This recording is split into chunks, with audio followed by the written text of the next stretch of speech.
Hey family, welcome back. MarshaunO here, your favorite life and relationship strategist. And you have come to MarshaunO because you have decided that you want to be a part of the top 1% of people that have extraordinary relationships. Today is going to be very, very quick. But before I jump into today's topic, let me just invite you to join one of my Facebook groups. If you are single or dating and you still trying to get yourself together before you get into a serious relationship, then join my Facebook group. It is called Dating to Marriage. If you are a person that is in a long-term relationship or you are in a marriage, but you know that there's still some work that you need to do on yourself, we're not changing your spouse there, we're working on you, then join that group as well, which is called Relationship Bootcamp 101. And I invite you to come over there to continue the conversation. I post twice daily so we can continue the conversation off of YouTube and I can get to know you that much better. Okay, so without further ado, we're going to jump into today's video topic discussion, which is how to keep your relationship strong daily. 5 tips. The very first tip is to ask, do not assume. A lot of times we get caught up in our own stuff. We get caught up in our own junk, and we think that things are happening, whether behind the scenes or in front of your face, and they may not be happening the way that you are picturing them to be happening. So instead of you just assuming, catching an attitude, making all of this stuff pile on top of each other, and then the resentment building, just ask your partner, you know what? I seen you rolling your eyes. Was it at me? Now, I said that with a little bit more force than I would normally say. I definitely said it with more attitude than I would suggest that you do. But the point is to ask so you're not assuming. So again, the resentment is not starting to build up. And now you're still thinking in your head, I knew that was all about me, as in you. Okay, so that's the first thing. Ask, do not assume. The second thing is apologize and forgive. A lot of people have a problem with saying I'm sorry, apologizing, and even forgiving.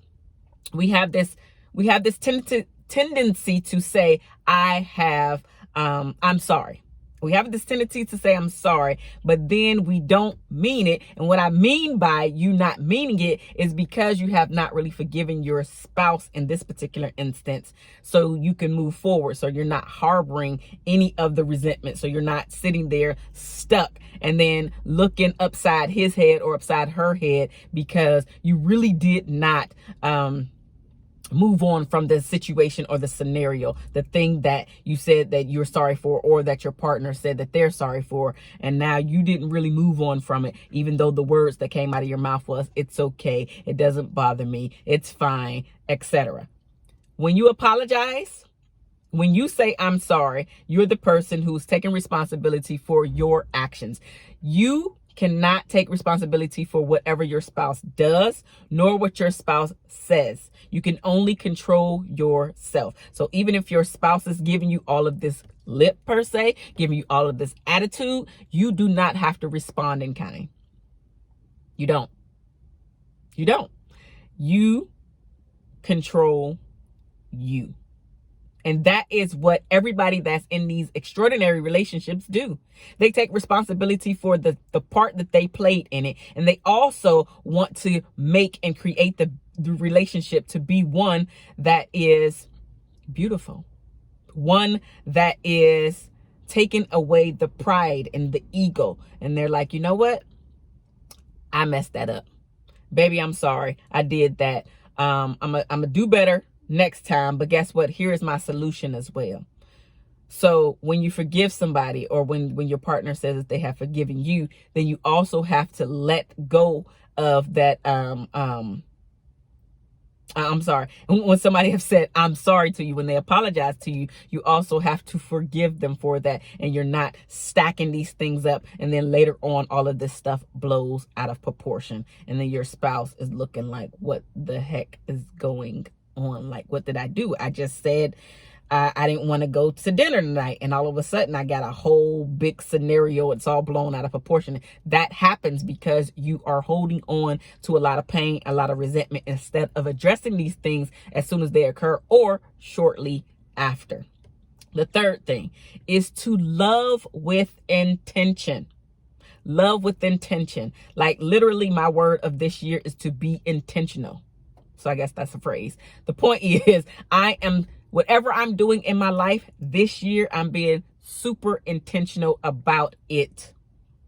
There has been some plans. There has been some thoughts before I actually do a thing. I've thought about it. No matter what it is, no matter how small it is, I've thought about it. And then I take action behind it. But if you want your relationship, if you want to be a part of the top 1% that has extraordinary relationships, then you have to love with intention. I talk about it several times on my channel, which is to know and actually show your partner their love language. So whatever that is, whatever it is, if you don't know it, then you need to find out what it is. And sometimes your partner can't even describe or even tell you outright what it is. It's very easy to go online, Google 5 love languages. You guys both take the quiz and have a discussion about it. But until you're able to love your spouse the way that he or she needs it, and you're intentional about it, because a lot of times, not every time, but a lot of times, your spouse's love language is not your own. And so you and I, people in general, have a tendency to love and show love the way that we actually want to receive it. And so you have to come out of that comfort zone that you're in, especially if your spouse has a different love language, and to be able to show up and love him or her the way that he or she needs it, not the way that you want it. Love with intention. Number 4, remember why you two got together. Remember why you started the relationship. Remember what the goal is in the relationship. Remember what you guys talked about and how you wanted to build this beautiful life together and build this beautiful relationship together and be awesome parents together, or not, just be awesome people, period. And be able to take your relationship to the next level, like really, really feeling connected and supported and loved and adored by your spouse. But remember why you two started the relationship in the beginning, because that is going to help you to get over some obstacles, get over and get through some difficulties that are definitely going to come your way, because that happens in everybody's relationships. There are going to be difficulties. There's going to be things that you're like, why am I dealing with this stuff? Why is this happening? You're going to go through all of that. So excuse me, when you remember why you chose him, when you remember why you chose her, it's easier to face those difficulties when they arise, because again, they are definitely going to arise. And anybody that's in the top 1% of extraordinary relationships, they still go through difficulties.